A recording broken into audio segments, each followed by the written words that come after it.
All right, hello and welcome to the news update on VOP TV. I'm Moses Humphrey. The Federal Executive Council yesterday unfolded a 3-year economic revival plan to address the social and economic challenges affecting the country.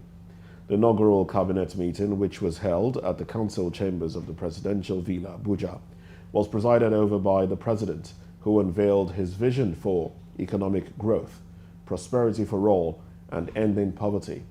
Addressing the ministers, Tinubu admonished them to achieve the first phase of his administration's 8-point agenda within 3 years. He asked the members of his cabinet to work hard to revive the country's economy because Nigeria is in a difficult time. The president stated that the ministers have the capacity to make a difference in the ministries that they've been assigned to oversee, emphasizing that anyone thinking that appointments are fixed-term appointments was mistaken. The president expressed confidence that the carefully selected cabinet members knew that his government is a new one, with a new approach and mandate to deliver for Nigeria without any lamentation or excuses. He cautioned that the cabinet members were appointed to make headway in the challenging times, and failure would not be explained away under his watch. Tinubu reminded his cabinet that he is only one man and that their innovative thinking to solve problems would shape his leadership as a president who listens. In a significant move aimed at curbing excessive government spending and demonstrating fiscal prudence, President Bola Tinubu has taken a decisive step to streamline Nigeria's delegation to the upcoming United Nations General Assembly, UNGA, in New York. This decision was revealed in a statement signed by Ajuri Ngalale, Special Advisor to the President's Media and Publicity, yesterday. Well, Tinubu also directed the Federal Ministry of Foreign Affairs to freeze the processing of visas for all government officials seeking to travel to New York for the United Nations General Assembly without proof of direct participation in UNGA's official schedule of activities.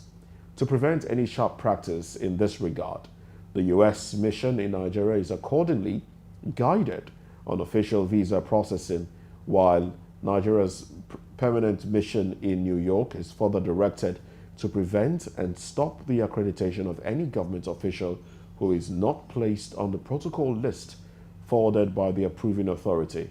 By this directive of the President, all federal ministries, departments, and agencies are mandated to ensure that all officials who are approved for the inclusion in the UNGA delegation strictly limit the number of aides and associated staff partaking in the event. Where excesses are or anomalies in this regard are identified, they will be removed during the final verification process. The President wishes to affirm that henceforth, government officials and government expenditure must reflect the prudence and sacrifice being made by well-meaning Nigerians across the nation. Police Service Commission has issued a directive for the compulsory retirement of 4 Deputy Inspectors General of Police, DIGs. The decision was revealed in a statement signed by the Commission's head, Press and Public Relations, Ikechukwu Ani, yesterday. The retired individuals are Dan Malam Mohammed, Moses Ambakina Jitibo, Hafiz Mohammed Inuwa, and Adeleke Adeyinka Bode. Ani stated that the decision is in accordance with the Commission's statutory powers of the Commission Establishment Act 2001. The move comes as part of organizational changes within the police force. The Police Service Commission also elevated 4 Assistant Inspectors General of Police, AIGs, to the rank of Deputy Inspectors General of Police, DIGs. These appointments are pending ratification by the Commission's board and have been made to fill the positions left vacant by the recently retired DIGs.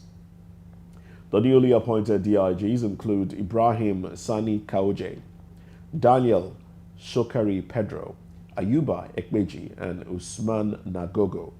But notably, these appointments have been strategically made to ensure representation from the respective geopolitical regions of the retired DIGs as part of the ongoing restructuring within the police force. In business, there are indications that commercial banks and merchant banks are increasingly depending on the Central Bank of Nigeria for liquidity, as their borrowing from the Apex Bank has intensified in the last 8 months of 2023. Aside from August 2023 ending this week, commercial banks and merchant banks borrowed a total of 12.46 trillion naira from the CBN during the first 8 months of this year.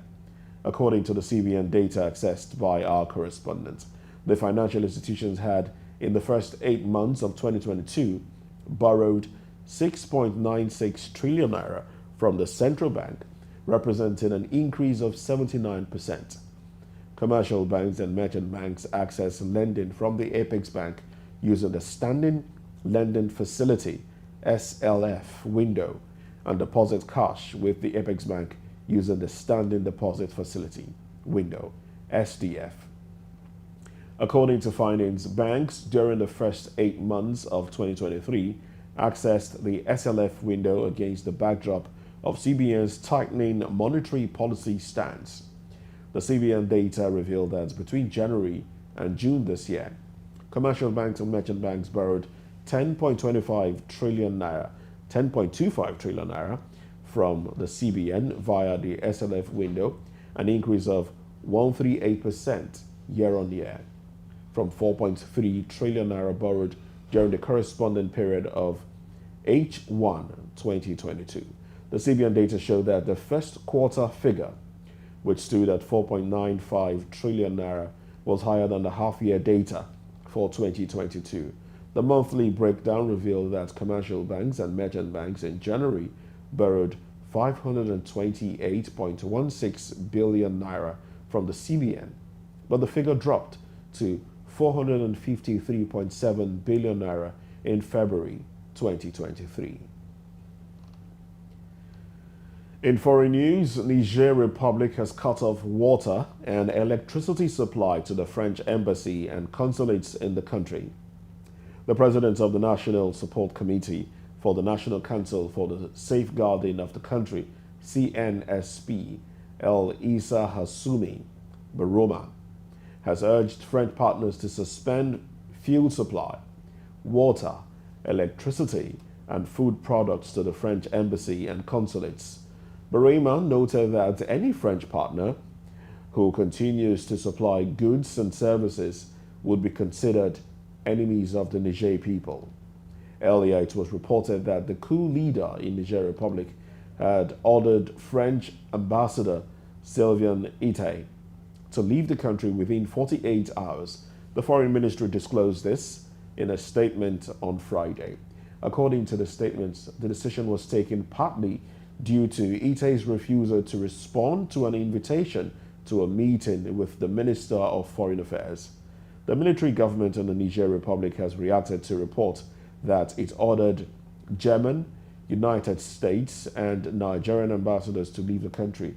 The Niger coup leader denied the widely circulated reports, stating that only the French ambassador, Sylvain Ite, was ordered to leave the country. And that's the news update on VOP TV. We'd like you to subscribe and engage us on YouTube. It's Voice of the People TV. And on other social media channels, we are at VOP TV Live. I'm Moses Humphrey. Good morning.